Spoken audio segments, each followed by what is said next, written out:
Des vampires, des loups-garous et un hôpital psychiatrique, je vous ai préparé une bonne compile.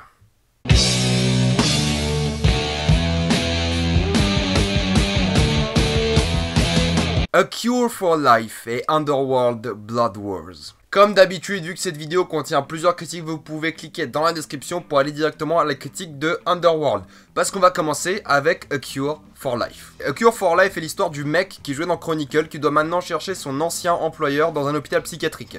Et tout va bien se passer, absolument tout va bien se passer. Les hôpitaux psychiatriques dans les films, il n'y a jamais aucun problème, jamais. Et beaucoup de personnes ont comparé ce film à Shutter Island, et je peux comprendre les différentes comparaisons qu'on puisse faire avec Shutter Island, mais la différence c'est que Shutter Island était bien. Avant que vous me brûliez à vif, j'aimerais juste vous dire pourquoi je n'aime pas A Cure for Life. Et la simple et bonne raison, c'est que l'histoire est complètement bâclée à droite à gauche. Ce que je veux dire par là, c'est que l'hôpital psychiatrique et la ville dans laquelle il se situe ont un passé, ont une histoire, et cette histoire est absolument, tout le temps, répétée, re-racontée, à différentes choses près, on va dire. C'est jamais exactement la même histoire, c'est jamais exactement les mêmes éléments qui reviennent du scénario, mais j'ai l'impression qu'ils parlent de cette intrigue, de l'intrigue du passé de l'hôpital psychiatrique et de la ville, et après ils font snooze. Et du coup, 10 minutes plus tard, ils nous racontent, ils nous redisent, jamais de la même manière, certes, mais ils nous redisent quand même. Ils nous redisent les éléments principaux du film, et c'est un film de mystère, c'est un mystère.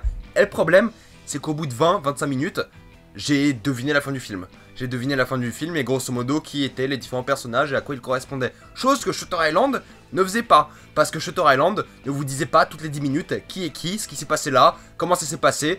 Parce que ce genre de film, un film de mystère, quand on vous raconte des éléments qui ont l'air de ne servir à rien, clairement c'est le passé, on s'en fout. De qu'est-ce que ça peut influencer le présent, bien sûr, vous vous dites ça. Mais non, c'est exactement la seule chose qu'a le film. C'est son passé, c'est le passé de l'hôpital psychiatrique. Sans ça, c'est un film lambda classique d'hôpital psychiatrique. On passe par absolument tous les clichés du film d'hôpital psychiatrique. Absolument tous, sauf peut-être un vol au-dessus d'un nid coucou.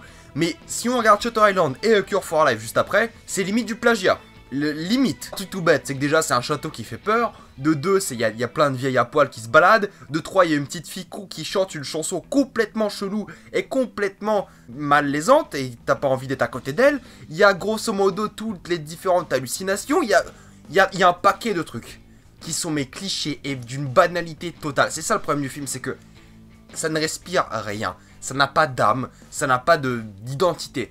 Ce film n'a aucune identité propre et c'est le vrai problème. Parce qu'un mystère, ok, il y en a qui vont pas deviner la fin comme moi dès le début du film. Ça pourrait être une surprise pour eux, même si je pense honnêtement qu'il faut faire exprès pour ne pas deviner la fin du film dès le début. Vraiment, faut le faire parce que c'est pas du tout subtil, on vous raconte absolument tout dès le début. Faut juste connecter quelques points par-ci par-là rapidement. Pour moi, c'est un mauvais film. Je trouve que le fait qu'il n'ait pas d'âme et le manque d'identité et le manque d'originalité a tué mon film. Je me suis absolument fait chier. Parce que si t'as la fin, tu vois les différentes étapes pour arriver à cette fin, et c'est pas intéressant.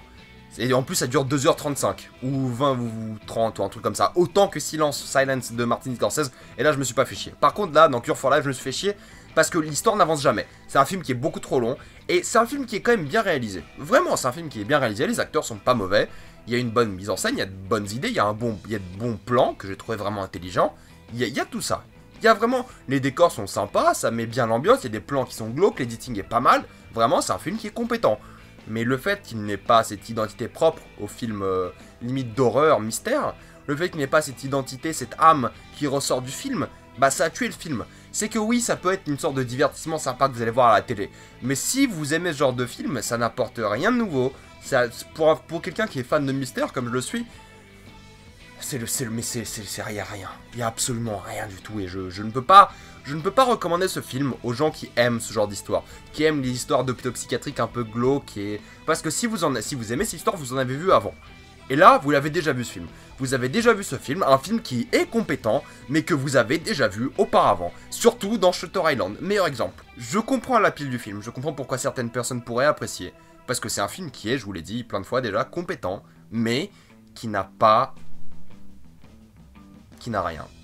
de spécial. Voilà. Maintenant, parlons du 5e volet de la saga Underworld. Et je vais vous dire un truc. C'est que ce matin, quand je suis allé voir A Cure for Life, parce que j'étais au courant de sa sortie, j'ai vu que je pouvais prendre une place pour Underworld. Du coup, je regarde, je fais... Ah oui, les vampires et les loups-garous.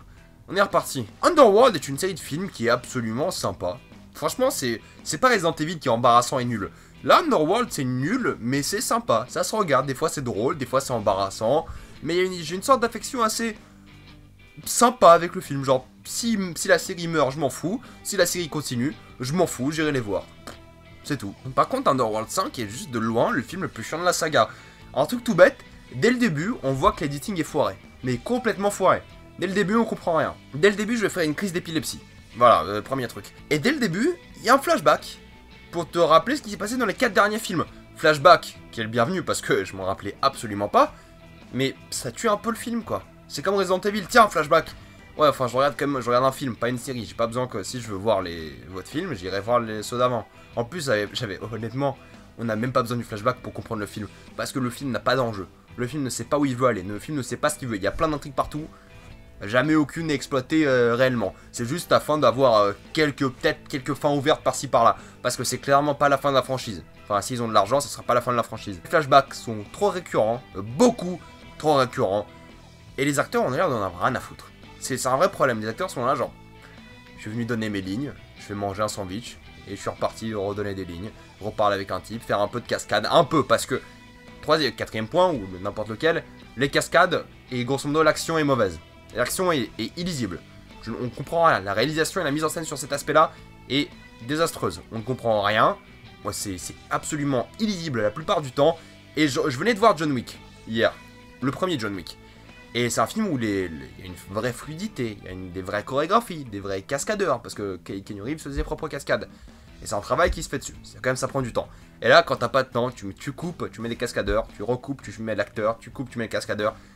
Ça tue le film, clairement ça tue les scènes d'action. Et les scènes d'action qui étaient sympas dans le film, les 2 grosses scènes d'action qui étaient plus ou moins sympas, c'est parce qu'elles étaient hilarantes. C'est parce que je rigolais, parce que c'était ridicule.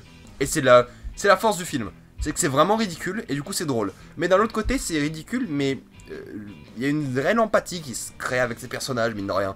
C'est que c'est tellement embarrassant que t'as envie, vas-y, tue-les tous. Vas-y, fais-toi plaisir bonhomme, fais-toi plaisir.